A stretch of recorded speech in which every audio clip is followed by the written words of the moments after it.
Cake की recipe के साथ हम जानेंगे कि ऐसी कौन सी हम गलतियाँ करते हैं जिसकी वजह से हमारा केक ख़राब होता है।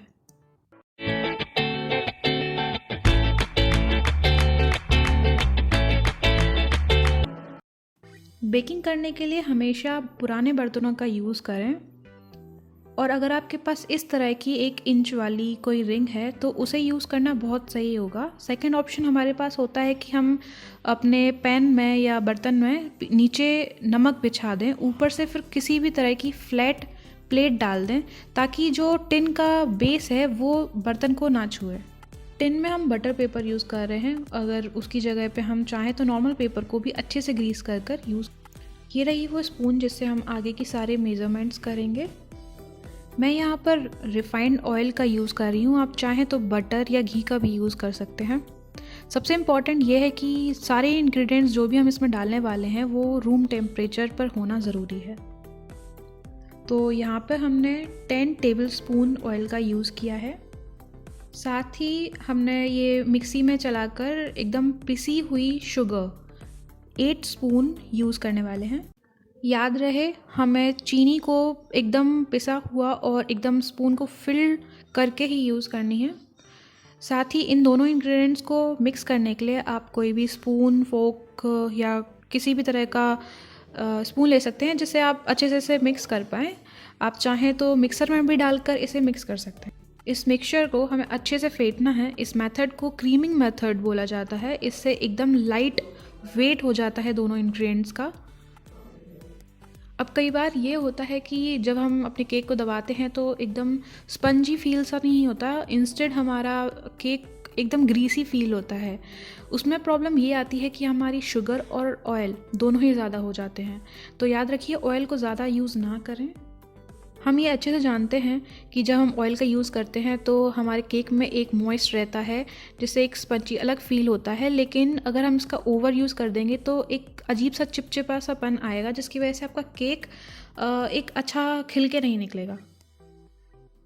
तो मैंने अच्छे से इसको फेंट लिया है ऑलमोस्ट 5 मिनट्स के लिए। तो अब बात आती है कि एसेंस डालने की। तो इसमें मैं डाल रही हूँ वेनिला एसेंस। आप चाहें तो कोई और भी डाल सकते हैं या आप इलायची का भी यूज़ कर सकते हैं। अब हम इसमें डाल रहे हैं 5 स्पून्स ऑफ वाटर। आप चाहें तो पानी की जगह पर मिल्क का भी यूज़ कर सकते हैं। तो यहाँ ले ली है हमने एक छन्नी, साथ ही हमने वही पुरानी स्पून यूज़ कर रहे हैं जिससे हमने चीनी मेज़र की थी। और यहाँ हम चीनी की तरह मैदे को भी एकदम हिप करके भरेंगे और 12 टेबल स्पून्स 12 चम्मच मैदे को लेंगे। आप चाहें तो आटा भी यूज़ कर सकते हैं। इसमें हम डाल रहे हैं 1 टेबल स्पून बेकिंग पाउडर जो लेवल करके ली है, साथ ही हाफ़ टेबल स्पून लेवल करके बेकिंग सोडा। इन तीनों इंग्रेडिएंट्स को अच्छे से एक साथ छान लेंगे। अब बात आती है कि हमने फ्लैट स्पून का यूज़ क्यों किया और विस्क का क्यों नहीं। तो दरअसल विस्क का यूज़ करने से आधे ज़्यादा बैटर विस्क में चिपक जाता है और उसकी वजह से उसको निकालने के चक्कर में हम अपने बैटर को बहुत ज़्यादा ही ओवर मिक्स कर देते हैं। उसकी वजह से हमारा केक कई बार बीच में से एकदम अंदर घुसा हुआ होता है और साइड से एकदम फूला हुआ होता है। तो ये प्रॉब्लम आती है बैटर को हम जब ज़्यादा ही मिक्स कर देते हैं। अब हमारा बैटर मिक्स तो हो चुका है लेकिन इसकी कंसिस्टेंसी बहुत ही गाढ़ी लग रही है। तो इसमें मैं 3 टेबलस्पून पानी और बढ़ाऊंगी। पहले हमने 5 टेबलस्पून लिया था, अब 3 टेबलस्पून और डालकर। अब बात आती है कि हमारे बैटर की कंसिस्टेंसी कैसी हो। तो देखिए, अगर आपका बैटर ऐसे रुक रुक के गिर रहा है तो इसका मतलब यह है कि आपका जो केक बनेगा उसका जो अपर लेयर होगी वो एकदम हार्ड कोर की तरह हार्ड हो जाएगी और इसे ऐसे नहीं छोड़ना। इसीलिए हम अपने बैटर में भी 2 टेबलस्पून पानी और बढ़ा रहे हैं। तो अभी तक हमने टोटल अपने पूरे बैटर में 10 टेबलस्पून पानी का यूज़ किया है। अब आप देख सकते हैं कि हमारे बैटर कितना ज़्यादा स्मूथ दिख रहा है और इस कंसिस्टेंसी को हम रिबन कंसिस्टेंसी बोलते हैं। अब बात आती है लास्ट इंग्रेडिएंट की। इसमें हम 1.5 टेबलस्पून या तो विनेगर यूज़ कर सकते हैं या लेमन जूस। अब बिना टाइम वेस्ट किए जल्दी जल्दी हम मिक्स करेंगे और टिन में ट्रांसफ़र करके कढ़ाई में रख देंगे। और यहाँ मैंने इसको पैक कर। अब मैं आपको सबसे इम्पॉर्टेंट पार्ट और एंड पार्ट बता दूं। अगर आपने देखा कि आपकी कढ़ाई एकदम ज़्यादा तेज़ गर्म हो चुकी है, उसमें से धुआं आ रहा है और तब भी आपने उसमें अपना केक बनने के लिए रख दिया, तो क्या होगा कि आपके केक को इनिशियल पॉइंट से ज़्यादा हीट मिल जाएगी। उसकी वजह से आपका केक अचानक से बहुत ज़्यादा फूल जाएगा और थोड़ी ही देर में वो एकदम से दब जाएगा और साइड से वो एकदम फूला हुआ नज़र आएगा, लेकिन बीच वाला पार्ट एकदम दबा हुआ दिखेगा।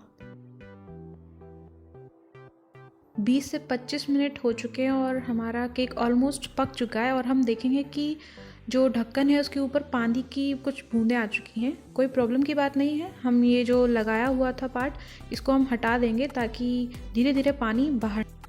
याद रहे 25 मिनट के पहले किसी भी कीमत पर आपको ये केक के ऊपर जो ढक्कन ढका हुआ है उसको नहीं हटाना है, वरना आपका केक कुछ इस तरह से बन जाएगा जो साइड से एकदम ऐसे फूला हुआ होगा और चिपक जाएगा उस एरिया पे और बीच में एकदम ऐसे गड्ढे जैसा हो जाएगा। हम नोटिस कर सकते हैं कि हमने इसको 25 मिनट के लिए अभी तक बेक किया है एकदम स्लो आंच पे, और अगर हम अभी इसको निकालेंगे और काटने की कोशिश करेंगे तो ये चिपचिपा सा फील होगा।